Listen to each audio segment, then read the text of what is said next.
This podcast is a member of the Place to Be Nation family. Visit us at placetobenation.com, the only place to be in your pop culture world.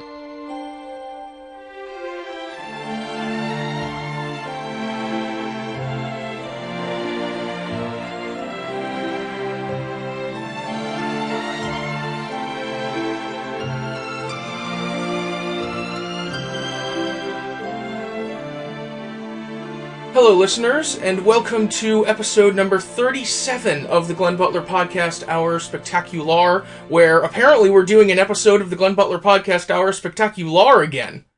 We are back in the Spectacular Advice Hour, which is where we take your questions and try to help. We try. You can reach us by emailing spectacularadvice@gmail.com, which our first emailer tonight did. But first, I can't answer these questions without my brother, Mr. Scott Butler. Scott, are you ready to give some advice? Good God, no. Awesome! Who the hell would take my advice? Well, I know whose advice I would take, and that is our co-host tonight, the salubrious Mr. Steve Willie. Steve, are you ready to give some advice? Please say yes. Good God, who the hell would want my advice? This is going to be awesome. Yes, I'm ready. Thank you. Let's get into it then with our emailer. The title of this is, Whose Business Is It? I'm a sterile man. Me and my wife have always wanted children and have now made the decision to get a sperm donor. If we have a kid, whose business is it how it happened? Do I need to tell my family, my friends? I believe it would be good to tell the child, but when? If you wait too long, were you deceitful? I have a stepdad that raised me from 2 years old and love him as much, if not more, than my biological father, so I don't worry the kid will love me less. But that's heavy info to lay on a small child. Advice would be helpful. Ooh, that's a good question. Right? It touches upon stuff in my life and stuff in, my career job. And it probably is important to say that what we're going to do is not any sort of professional advice whatsoever. Absolutely. Allegedly. We'll also say allegedly, just in case we say something that could be considered litigious. Just a blanket allegedly. Scott, you got anything on this? Well, I can answer the first question. Okay. Whose business is it? It's your business, your wife's business, at some point the kid's business, and potentially any doctor treating the kid's business. If they need to know like a family history or a genetic background or something like that. It really isn't anybody else's business. You guys can handle the other question. Yeah, and that's completely correct. I mean, that's completely correct. But after that, it's who you decide as a family to tell, and it is because it is your story to tell. It is the dad, the mom, and the child, probably equally each of those, because as the child gets older, they're going to have more say over the way they want to be able to tell their story. Yeah, I mean, I agree. I'm by nature a very private person, and so I don't really like having my business aired to anyone, and my business I define very, very generally. So something of this nature I can see being very sensitive. And so I would agree that except for, the actual child and like someone who absolutely needs to know, the rest is completely up to whoever you think would be cool with it and not be, the way that people can be sometimes. I wonder in this specific case, what kind of questions people might ask. Because there are always those people who automatically assign, and it's usually like the mom's family will say, oh, it looks just like mom, or, the partner's family will say, oh, it looks just like the partner. They just prescribe their own family genetics to the child. I almost said it, but that would have been incorrect. So I wonder what kind of questions this family might receive, if any at all. Will it be like, hey, you have dad's eyes or you have mom's eyes? Do you think there'll be many, boy, this kid looks nothing like you whatsoever, considering it still has 50% of the family's genetic code, of which 99% is the same anyway? Yeah, that's definitely something that could be awkward, and it depends on the dynamics of the family, the dynamics of the in-laws in this case, whether they would be able to take it in stride if they said to this man, oh, the child has your eyes, and if he said, no, he really doesn't. You know someone's going to do that. Like, unless there's, like, a really obvious difference, like, you know, if the parents are both blonde and somehow the kid winds up with red hair. Unless there's something, like, glaringly obvious like that, you know someone's going to look at that kid and say, you know, oh, he's got your eyes, or he's got your nose, or he's got your hair. Because, you know, 1 month-old babies don't have anybody's anything. They're just sort of little squishy blobs. They don't look anything like a grown adult. So any of those appellations are completely in the mind's eye. And so they're just as likely to make that appellation whether you actually have a genetic relation to the child or not. Oh, which means in a way they're just as accurate. The question that, and like you said at the very beginning, Scott, that I completely agree with, it is, you know, only the business of the three people involved. You know, perhaps if there's a sibling down the line too, but it gets dicey when you're talking about parental units, as, you know, really most things do in life.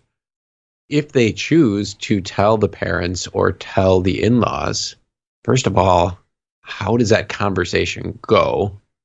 And second of all, when do you want to have that conversation? Well, I'm assuming from this question that the wider family is not aware of the writer's reproductive health issues. Because otherwise it would be fairly obvious that they're having this child in some way other than the assumed traditional manner. Sure. So then it's like, who do you feel like sharing that with? That's right. Sort of the first thing. So in the hypothetical case of, hey, should we tell the parents? Yes, let's tell the parents. How does one do that? Is that a let's go out to Denny's, an IHOP? Well, I think it depends on the parents. Yeah. Again, I'm making a lot of assumptions, but I'm sort of assuming that if the parents of this couple were people that would just sort of take this in stride and go, oh, that's too bad, but it's cool that you can still have a kid in this manner, then it wouldn't be such a big deal to try to decide whether or not to tell them. I'm sort of assuming that from the reluctance to tell them that there would be some sort of negative reaction. Right, because he said, was it a stepdad that raised him from 2 on? Yes. Right, so that's essentially the writer's father. So, like, ideally, you would just say, you know, I have this reproductive health issue, I can't father a child, and people will go, oh, that's too bad. And then you say, but we're going to get a sperm donor, and we're going to have a kid that way, and people would go, awesome. You know, can I be godfather? Yeah. Or something like that. I'm happy for you that you can still do this thing you want to do. In which case it would be, you know, it wouldn't be an issue whether or not to tell them. It would just be easier to sort of get it out in the open if that was the case. But I'm assuming that the fear, at least, on behalf of the writer, is that would not be the reaction. That the reaction would be some sort of either, like, blaming the writer for his reproductive health problems, or, like, commiseration to the point of pity or something like that, or just some sort of negative reaction that they are preferring to avoid by just not bringing up the issue. Yeah, a worst case scenario would be that people assign normative value to people's reproductive health, and that brings in judgment and all sorts of things that obviously you want to avoid even bringing it up in a context like that. So it depends a lot on the individual people involved.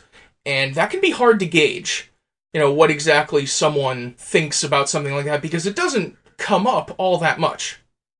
That's true. I mean, I'd hope that this guy had his stepfather, and apparently has a very good relationship with him. So I would hope that he and his mother wouldn't be judgmental about that. I mean, I would hope that no one would be. Yeah, I'm kind of looking. I'm trying to think of what the stigma would be, like where someone's hangups might be over starting a family in this way. I can imagine there are people out there that would, like, you know, if you can't father a child, then you aren't a real man or some bullshit like that, you know? Exactly, tying it into some, like, macho mindset.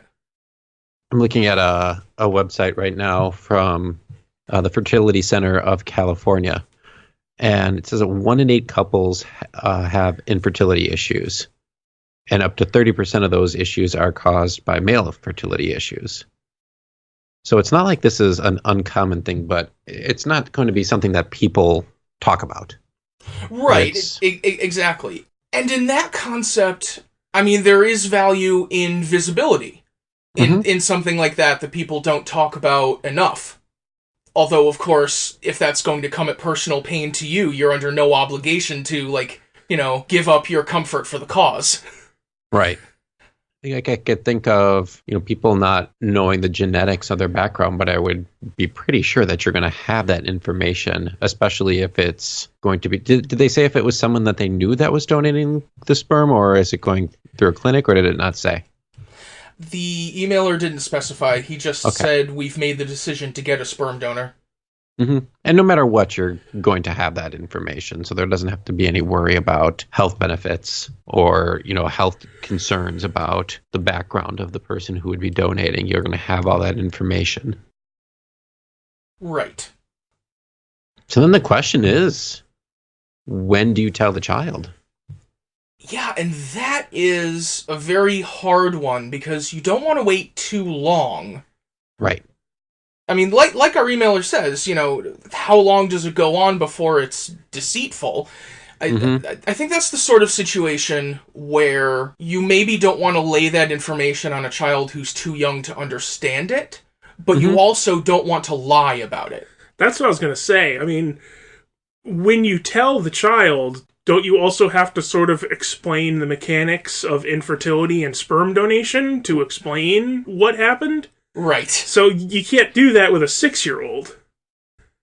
I think, in a lot of these instances, there are, like, and I literally right next to me right now, my oldest is going through the talk at school. They had to have, that kind of talk, which is terrifying, and he didn't want to do it, and totally understandable. So we bought a book. And while we bought a book, there's one for 10 and older, and then my wife said, oh, there's one for 7 and older. You can have different aged stories or different age ways of referring to what's going on. Younger kids could understand in some manner, but you have to watch how you phrase what you're saying to make it understandable. In a way, I think it's probably like a lot of other things that might be, hard to explain to kids, where you have to gauge it for their level of understanding and their kind of temperament. But I also think you don't want to lie. You don't want to, like, actively avoid having the conversation until they're older by actively shutting it down. Right. Do you think it's something where you could wait until the child maybe asks something around the subject, or when even would they? Unless the couple is blonde and the kid is red-haired and they're doing Punnett squares in 9th grade biology. That would be an unfortunate way for the child to find out. Yeah, that would probably be a little late.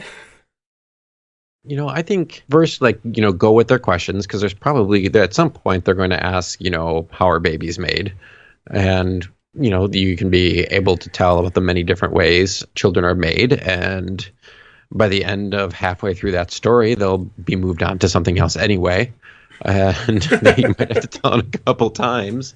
I think the longer you hold off, the worse it gets. And I do a lot of work with adoption in my business, and I do know of a neighbor who a few years ago, I found out from another neighbor that the child was adopted.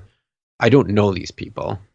I do know that at that time, the child himself did not know that they were adopted, and he's probably about 10 or 11.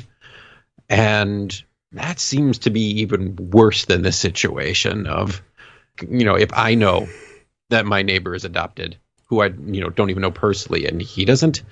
Yeah, good luck when he finds out. In this case, it might even be a little bit easier to explain, hey, this is something that, dad has a problem with, but it's okay. I'm healthy. There's nothing wrong. So we just needed a little extra help to have a baby. And they might ask you what that means. And again, most likely they'll just move on to something else. Oh, okay.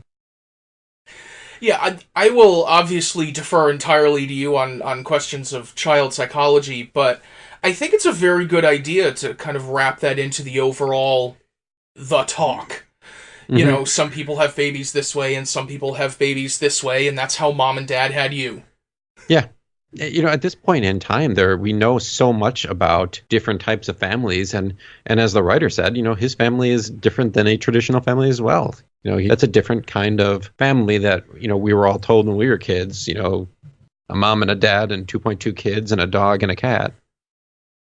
Yeah, overall, I think the question asker's heart is in the right place. I think the emphasis is on when is it healthy for the child, when is it healthy for our family, and I think that is exactly where the emphasis ought to be, rather than, any urge to hide it or make it a secret or anything. Yeah, once you make it a secret, that's going to be where the problems are. And then the other question was, who do we tell? Whose business is it? Who do we tell? And it's like, that's your business. You can decide who to tell if you want. If you don't want to tell your parents, you don't have to tell your parents. If you want to tell one set of parents and not the other because you don't think you can handle it, well, then you're going to have to tell the one set of parents, hey, don't talk to the in-laws about this. This is something we're not ready to tell. And with each person you tell, you're going to have to set limits on that too, with whom they can communicate or not communicate, and set those boundaries. Also, if you do tell other family members, sort of related to your example with your neighbor, be sure that they don't wind up telling the kid before you do. Yes. Yes. Oh, yeah, by the way, what do you think about this? Wait, what? Yeah, absolutely. Anyone got anything else on this one? No, but this book on egg, sperm, birth, babies, and families for ages 7 and up called It's So Amazing. It's really disturbing. Oh, no. Yes, if you want cartoon pictures of what men and women look like as they age from baby to an older grown-up, naked pictures, naked cartoon drawings, this book is for you. See, I didn't see any naked cartoon drawings until the internet came along. Right. Oh, right. well. The internet is now in book form, my friend. Holy Christmas. I was just thinking a couple of minutes ago, I remember when we had the talk at my school in 6th grade, yes. And everyone's parents were supposed to bring them, but mom and dad were busy, so you brought me. Oh yeah, I remember that. And thank God we got the internet a few years later. Because good Lord, with mom and dad and you, I would have known nothing.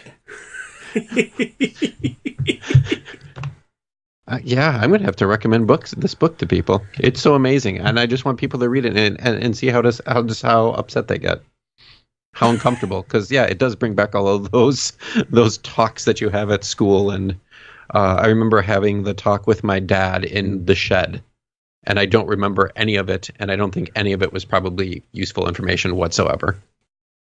The only sex talk I ever had with my father was during the Bill Clinton impeachment hearings. As well it should. We were sitting at the kitchen table before I went to school one day, and he had the news on like he did every morning, and during a commercial break, he turned to me and asked, "Do you know what the president did?" And I said, oral sex? And he said, "You know what that is?" I said, "Yes." He said, "All right," and turned back to the TV.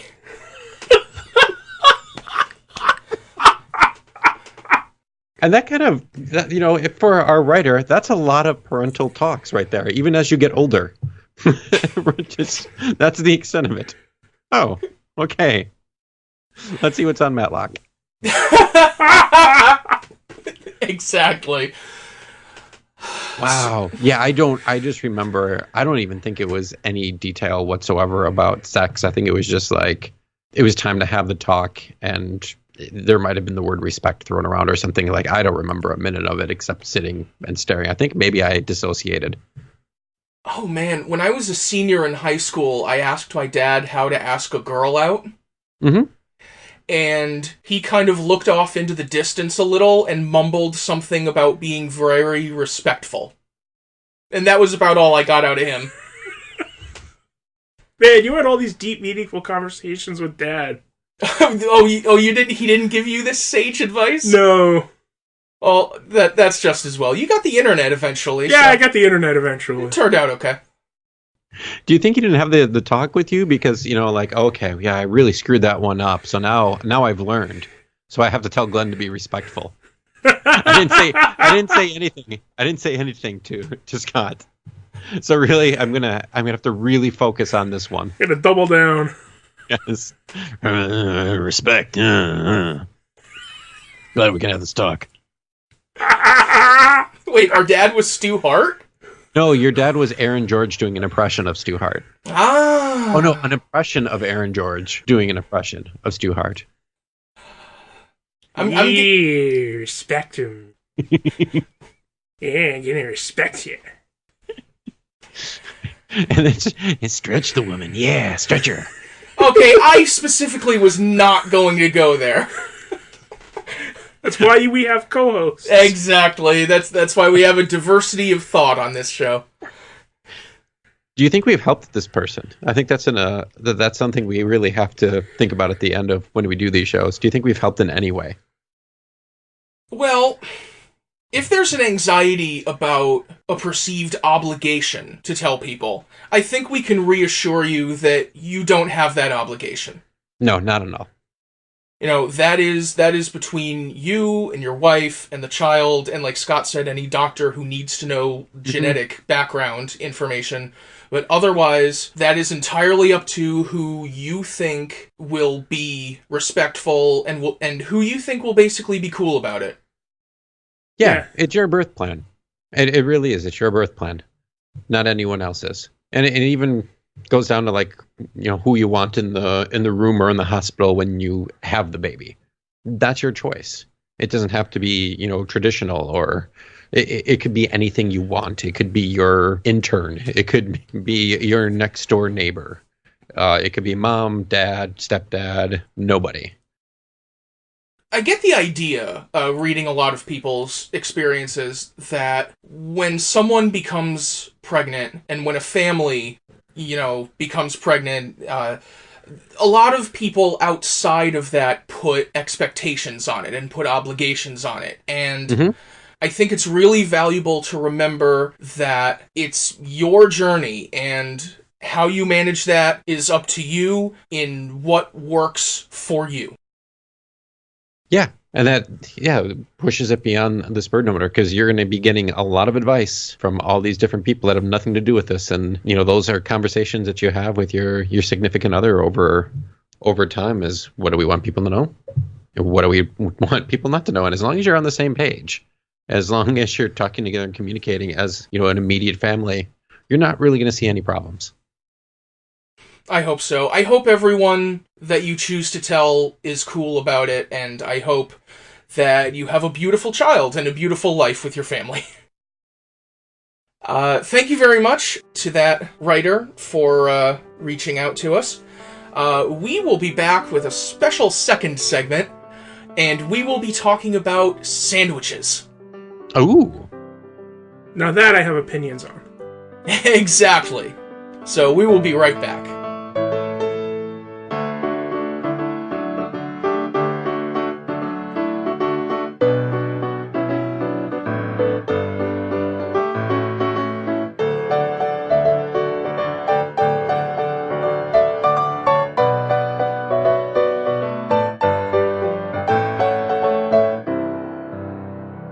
Promotional consideration paid for by the following. Hey, pro wrestling announcer Kevin Kelly here. I want to make sure you are all subscribed to all the great feeds here at Place to Be Nation. It's really easy to do. Just head to iTunes or your preferred podcatcher app today and search and subscribe to the Place to Be Nation wrestling feed, which of course includes the full archives of the Kevin Kelly Show, the Place to Be Nation pod feed, and the Pro Wrestling Only feed. Subscribe, listen, and then rate us and leave feedback today. And be sure to give Justin your true thoughts. I mean, don't hold back. After all, he is kind of a jerk. Just listen to Scott.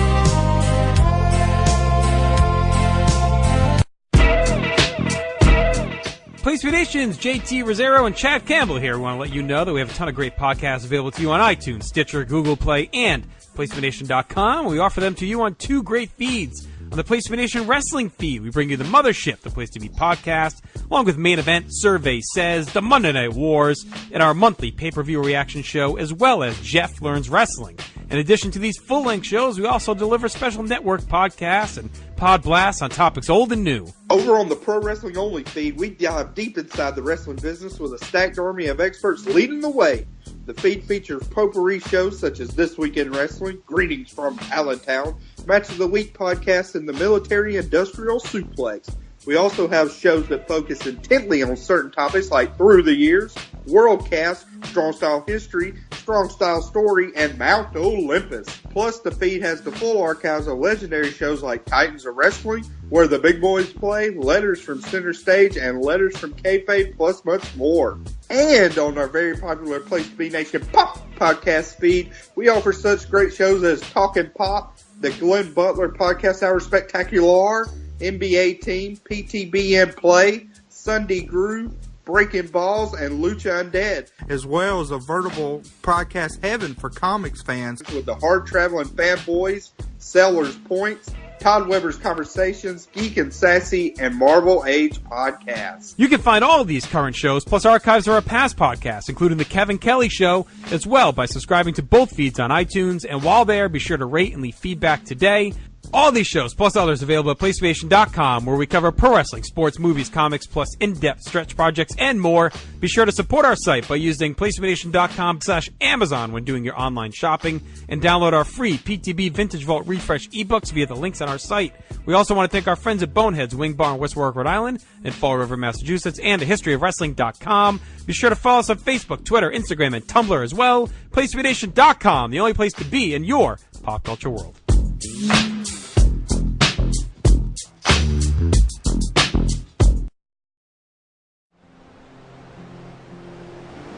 Nobody needs me. I love bread. I love bread.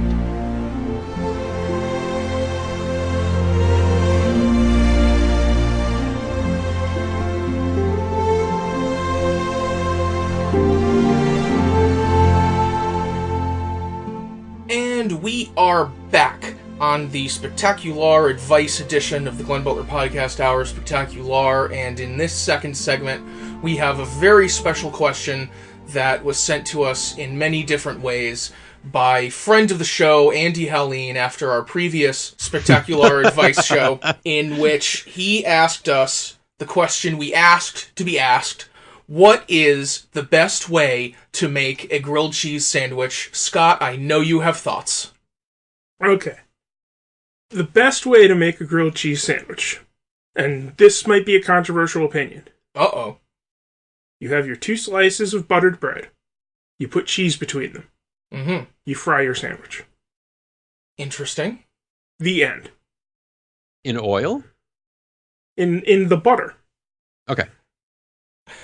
You don't add anything. It's cheese.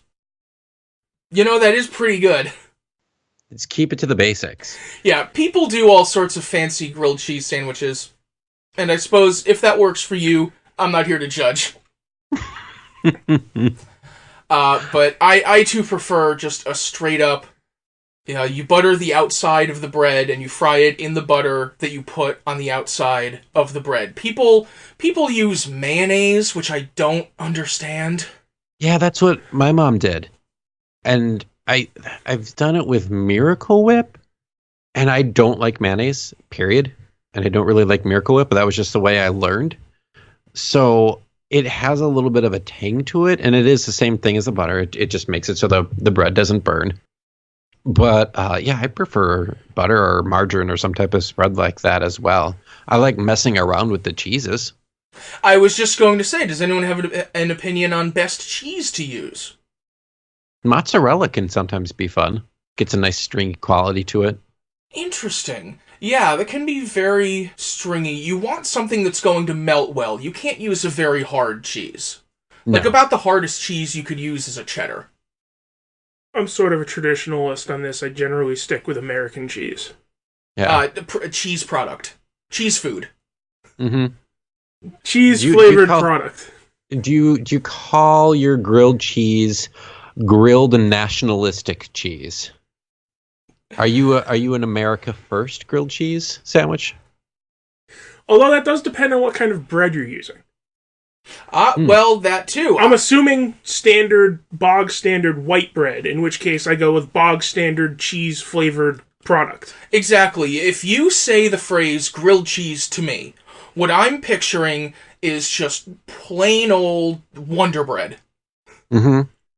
If you use rye bread, Swiss cheese is very good for a grilled cheese with rye bread. That's a very good flavor combination. Oh, you're doing like a third of a Reuben. I suppose. A rube. See, a Reuben is like, you can make other types of sandwiches and then prepare them a la grilled cheese. Yes. You can take other types of sandwiches and, put them on bread and butter the bread and fry it. That's fine. I'm not going to argue against that. But if you're talking about, like, grilled cheese, a grilled cheese experience, that's bread and cheese. White bread and American cheese. No inserts. No. No, like, slice of tomato, piece of bologna, hamburger. If you're like, I feel like having hamburgers, but I'm sort of sick of buns, hey, why don't I put it between slices of bread and fry it? That's fine. That's tasty. That's extremely good. If you're like, I want a ham sandwich, but I kind of want a hot ham sandwich, why don't I butter the outside of the ham sandwich and fry it? That's fine. That's good. You get that ham juice all sort of mixes in with the cheese in the sandwich. That's very tasty. But if you're not saying, I want a hamburger, I think I'll fry it, or I want a ham sandwich, I think I'll fry it, or I want a Reuben, and I'm going to fry it. If you're saying, I want a grilled cheese sandwich, what you want to go with is white bread and American cheese. That is my opinion. What would you say about Velveeta? I like Velveeta in a mashed potato. Okay. I'm not sure about it in a grilled cheese because I think it would be too loose. That's what I was going to say. I think it's too hard to control. Yeah. If you put enough on the sandwich to be really tasty, it'll just run out of the sandwich. Yeah, you bite into one corner and it's a volcano. That's why I like the sort of traditional American cheese-flavored food product, because it melts really nice and smooth, but it holds together enough to stay in the sandwich, unless you just load the thing the fuck up. Yeah, you have to be careful about your placement. I mean, I realize people like to have cheese hang over the sides of the sandwich so it kind of fries in a ring around the bread. And that can be nice, but I find, maybe it's just the way that I cook, I find that very easy to burn. Yeah, I don't like that. That would always end up burned with me. I don't like that, like, cheese right on the skillet, unless the cheese is on the skillet for, like, 2 seconds and you immediately get it off before it has the chance to burn. Mm. But I don't like that ring of burned cheese around my sandwich. Yeah, otherwise, I would just need a cheese that's going to hold together a little bit. Like, a Swiss is very good, provolone, very good. I'm going down a grilled cheese wormhole. Well, very good. We'll go down there with you, buddy. Yeah, I'm looking at several websites. There is one that combines our first two ideas where you spread a little mayo on the outside and then place it into a skillet with melted butter. And the mayonnaise gets it a little crisp and golden brown. Yeah, I've seen people do that a lot too, where they don't butter the bread and then put it in the pan. They just melt butter in the pan like you're sautéing something or making scrambled eggs, and then just lay the bread into it. Although I find that doesn't get enough butter on the bread. Yeah. And then I found the best cheeses for melting. Oh. But that doesn't necessarily mean best cheese to put in a grilled cheese, right? Not necessarily, because like we said, if it melts too well, it'll run right out of the sandwich. Yeah. Yeah. Because they said that 4th would be sheep's milk cheeses. 3 is any high moisture cheese. So the more moisture, the better it melts. So that would be your cheddar, your Gouda, and your American. And that's because it has a low melting point. And it's usually the American is usually a combination of cheddar and Colby. But you shouldn't use Kraft singles. I mean, that is un-American in itself. Brie? Like a soft cow milk? That wouldn't work. No, I'm not a fan of Brie personally. Mm-hmm. But divorced from that, I think just the texture. I mean, it's loose at room temperature. Yeah. Let's see what Bon Appetit magazine has to say. I mean, I'm with you though, Scott. Like, once you start adding too many things to a grilled cheese sandwich, it's no longer a grilled cheese sandwich. It's just a sandwich that happens to have melted cheese on it. Yeah, exactly. I mean, most sandwiches only get better when you cover the outside in butter and then fry it. I'm not going to argue against that idea. But I would argue that your end result cannot be accurately described as a grilled cheese sandwich. It is, like I said, a ham sandwich that you've prepared in the grilled cheese style, or it's a Reuben sandwich, or it's whatever. It's whatever type of sandwich you made that has been fried like a grilled cheese, but it is not, in fact, a grilled cheese anymore, because there's too much other stuff. I think I'm prepared to call some of those things grilled cheese sandwiches still, if you make them by making a grilled cheese sandwich and then prying it apart in the seconds after it comes out of the pan, burning your fingers, so that you can insert your piece of tomato or your hamburger or whatever. I don't like that. I don't like that method. I remember Mom used to do that. She would make a grilled cheese sandwich and then open it up and stick a hamburger in it. Well, you have to do it quickly. She didn't always get it quickly, because the middle will solidify and then the point of the grilled cheese is somewhat lost. I think that's a bad method. I greatly prefer to just, cook your hamburger patty and then put it in a uncooked grilled cheese sandwich and then grill it. I think that's a much better method. Unless you're, trying to have a grilled cheese sandwich with a cold, crisp slice of tomato that hasn't been warmed inside of the sandwich, or, something weird like that. I think you're greatly better off just building your sandwich as you want it to be and then frying it. Steve, what do you think about this? I would do the burger separately. Melt the cheese on it, and then if you want that grilled cheese, that kind of bread effect, I would just grill that separately and then put the whole thing together. Oh, grill the pieces of bread like an open face sandwich? Yeah, like a Texas toast type deal. Mm-hmm. Throw the bread on the grill too, or Scott, like you said, just fry it up in some butter. Who would have thought this was so important? Because I really think it is now. Bon Appetit magazine, by the way. American is good. Cheddar is good. Maybe mozzarella, but as something different, they recommend Fontina. It's an Italian cow's milk cheese that has a flavor that isn't far from a mild provolone, but it's a little more grassy. I've had Fontina a couple of times. I could see that being a very good grilled cheese for when you're doing something a little more upscale than the Kraft singles. Well, if you're trying to do something more upscale than the Kraft singles, I would argue that you shouldn't be making a grilled cheese sandwich. Oh, so you're saying grilled cheese is an inherently kind of food of the people? I am not generally impressed by these sorts of efforts by some people to take some really basic food of the people food stuff and let's elevate it with artisanal ingredients and make a really gourmet, elevated version of... No. If you like a grilled cheese, just have a grilled cheese. It doesn't need to be elevated or artisanal or any of that other crap. It can just be a grilled cheese, and it can be wonderful and delicious as a grilled cheese. It does not need to be elevated, you elitist prick. There's definitely some elitism associated with that. But I do find that if you want something a little more upscale, you could use, a better bread or different sorts of cheeses. And make it the same way. Yes. Although I have been known to use a George Foreman, just because it takes a little bit less time and you can throw 4 sandwiches on there at once. True, if you're cooking for the family. Yeah. Yeah. And you make it in the same way. You throw your butter on, you throw your cheese on. Well, that's why you need to get like one of those like big electric griddle pans where you can make like 8 at a time. You can make your Mickey Mouse pancakes with those too? Oh, sure.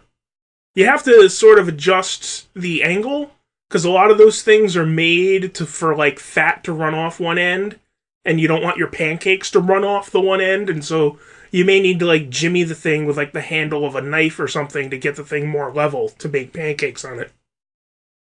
Sounds dangerous. I like it. Before we leave grilled cheese behind entirely and talk about Mickey Mouse pancakes for 20 minutes. The thing about Mickey Mouse pancakes is you need a pretty big plate for those things unless you make really tiny Mickey Mouse pancakes. Well, if you're making tiny ones, what's the point? Yeah, that would be Minnie Mouse. That's gender essentialism, Steve. Well, she's a little bit tinier. It's also a fact.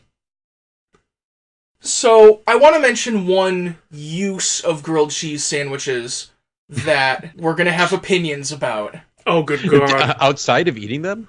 Like, does it work as a magic, like a Mr. Clean magic eraser for the walls? It's a floor polish. It's a dessert topping. I would not recommend rubbing grilled cheese sandwiches on your walls. How about, like, under That is advice that I am going to give. A little cologne. Just get the nice, the buttery cheese mix just a little bit under the chin. Maybe a little bit on the temple. Grilled cheese essential oils. Yeah, you do that before a date, and then your sweetums goes in for a hug, and what's this? Respect. That is respect. So, I want to talk about one use of grilled cheese sandwiches, and that is entire sandwiches used as the ends of a bun. Oh, yes. Fuck me.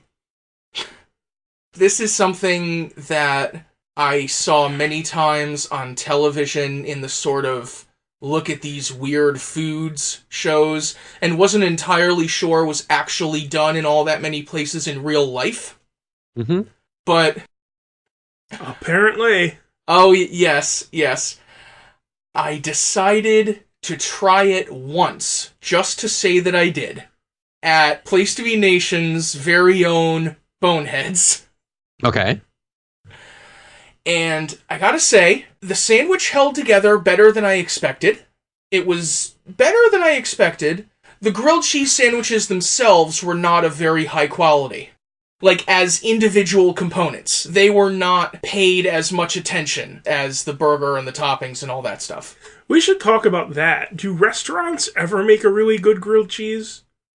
Is that like the one food that is always better at home than made by a professional restaurant cook? You know, that hadn't occurred to me, but you might be right. Yeah, there is just a ton of grilled cheese hamburgers where you use the grilled cheese as a bun. Tons of recipes for it. I don't know. Like, yeah, I'm like you, Glenn, in that I would give it a try, but I wouldn't be like, make it part of my grilling repertoire or throw it on a menu once a month for the kids or something like that. Or if I saw that at a restaurant, I wouldn't order it, but I might take a bite out of someone's when they're not looking. Oh, some stealth sampling. Well, because then at some point, then I would have to admit that I really wanted to taste. I really wanted to try it, but sometimes we eat in shame. And again, you might face social opprobrium. Yeah. I have 2 opinions about this. All right. Specifically, it seems like a lot of bread. That's true. To have like 2 slices of bread on either side of your hamburger. More generally, I am, for the most part, completely put off by this trend in food of, it's almost like conspicuous consumption. It's like a corollary of conspicuous consumption where it's like, how can we make this dish as disgustingly unhealthy as possible? Let's use entire grilled cheese sandwiches as our hamburger bun. Let's use a glazed donut as our hamburger bun. Mm-hmm. Let's use a glazed donut as our hamburger bun and then bread the entire thing and deep fry it. There are things that are incredibly unhealthy that are nonetheless very tasty. But just the fact that you've made it incredibly unhealthy does not necessarily mean it's become tasty. And I am completely put off by this trend of just like trying to find ways of making things as unhealthy as possible just so people can revel in how unhealthy the thing they're eating is. It was the whole man versus food gimmick, right? I mean, that show, really made that trend take off, and it's just like, let's throw a bunch of crap against the wall and make it large, and then we'll challenge you to eat it so you can put it on Instagram. Right, or put it on your YouTube channel as, what was that channel called? Extreme Mealtime or something like that? Mm-hmm. It reminds me of, because it all ties back into wrestling. Sure. Victoria's restaurant that she had, the Squared Circle. I went there before a Chikara show with my friends, and they had, and I'm looking up to see exactly what was on there. It was the 4 Horsemen Challenge, and it kind of goes with our grilled cheese talk here. It's 4 9-ounce burgers, 8 strips of bacon, 4 kinds of cheese, and I remember one of them was blue cheese, which if you want to, it's something not to make a grilled cheese sandwich with, it would be blue cheese. And then on a pretzel bun with a bunch of fries. And I'm looking at the picture. My friend tried it, and God bless him, he's no longer with us after trying that. Yeah, but even the picture looks disgusting. But hey, Victoria came down and sat with us as he was trying to eat it, and she was very nice. But that's cool. Yeah, it's just like, I'm with you again, Scott. Like, it's really just this trend of trying to make things as disgusting, as unhealthy, but viral marketing worthy as possible. I mean, I've got nothing against unhealthy food. I just went into my description of how to properly make a grilled cheese hamburger. So I'm not opposed to unhealthy food, but this trend where the focus is no longer on the flavor of the thing, the focus is on, let's revel in how unhealthy the thing that I'm consuming is. That sort of puts me off. You're getting some sort of thrill out of eating something that has this extra level of unhealthiness added to it for no reason other than just because you get a thrill out of having more unhealthiness added to it. Yeah.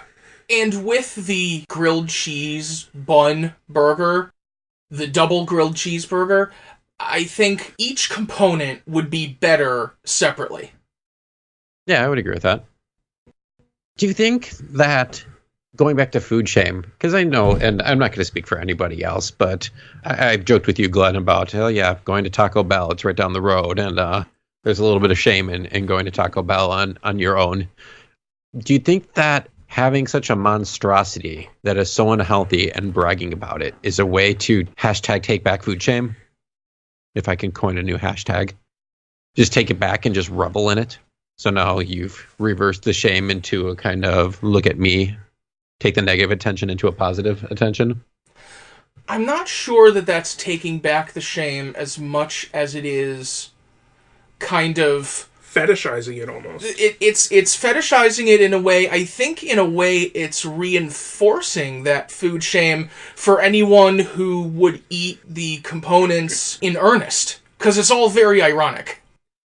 Like, if you're just going to say, listen, I love grilled stuffed burritos, and I'm going to go have one for dinner because it's tasty as fuck. And the hell with you if you have something bad to say about that. That's one thing.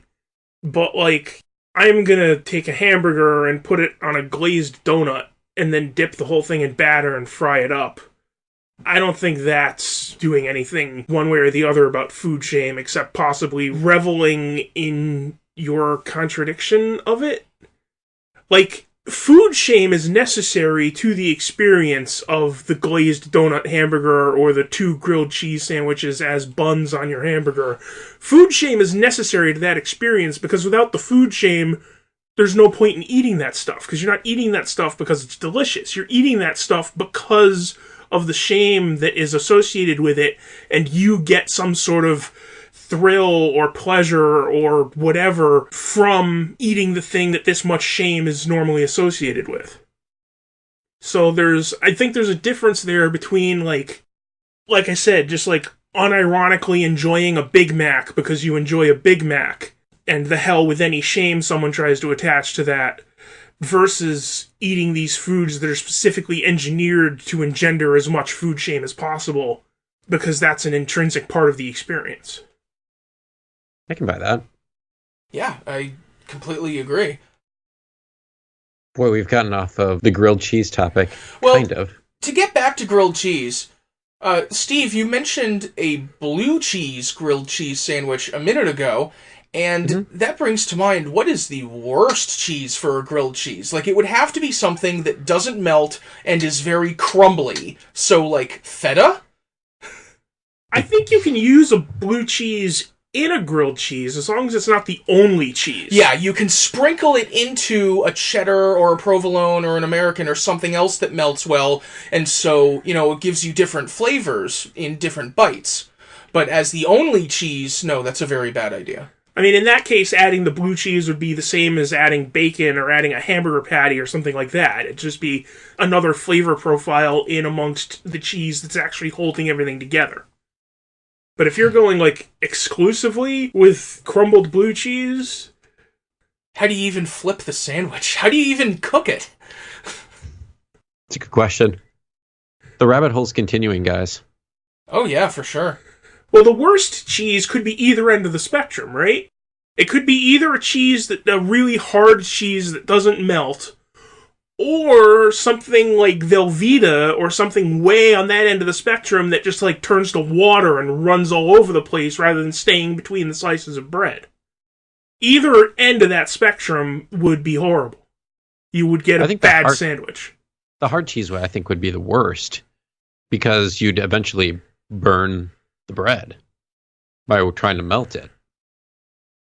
Would you guys eat cricket grilled cheese?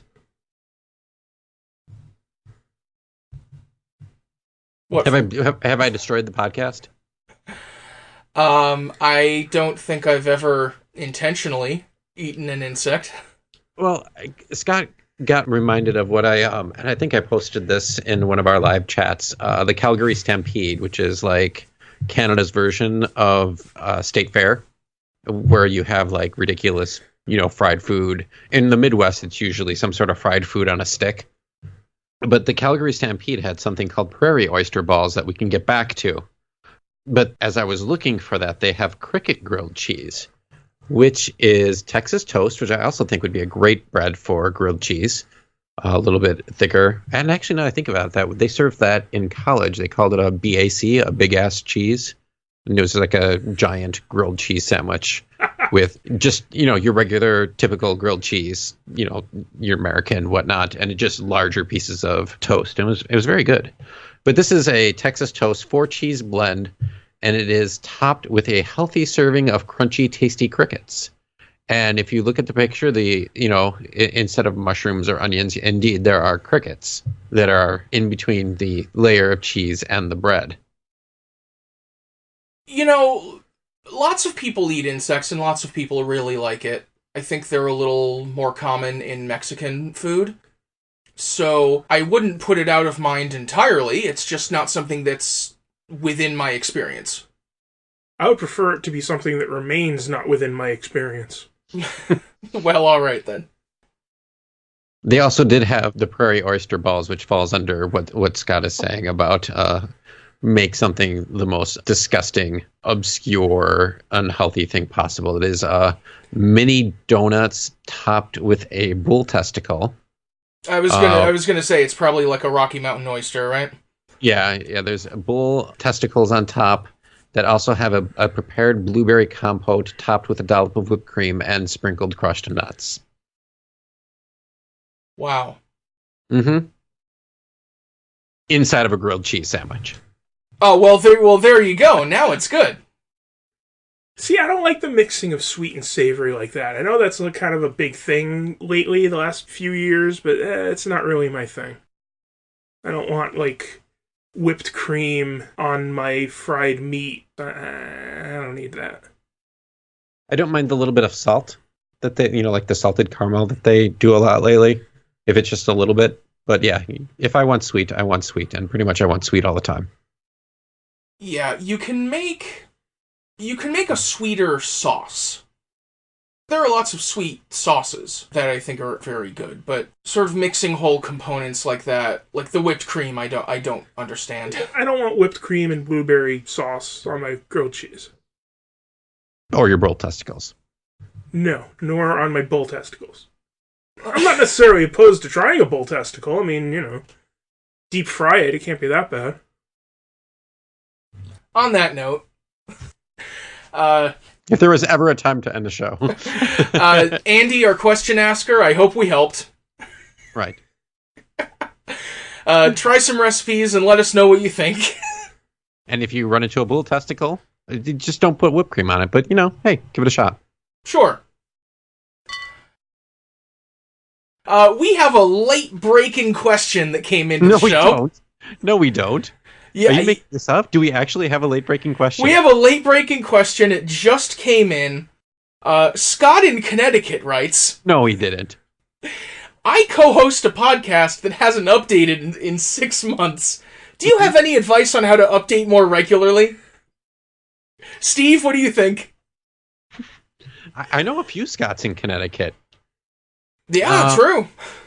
I would suggest that if you enjoy doing the podcast and want to put it out more regularly, you can maybe make a list of things you want to talk about. You could possibly ask your listening audience to send questions to a certain email.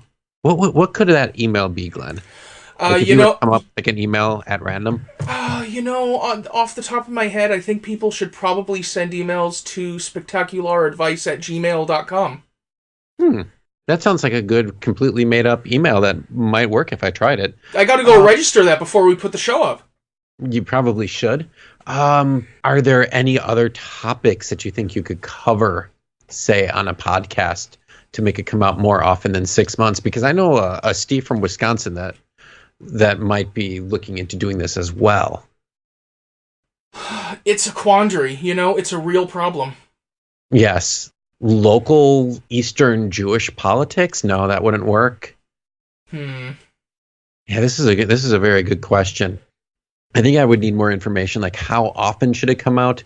Would it only be Star Wars and Star Trek related? Could there be other topics that Scott from Connecticut is interested in? Yeah, there's another thing you could do to try to get your podcast out. Wait for another Star Wars movie to open.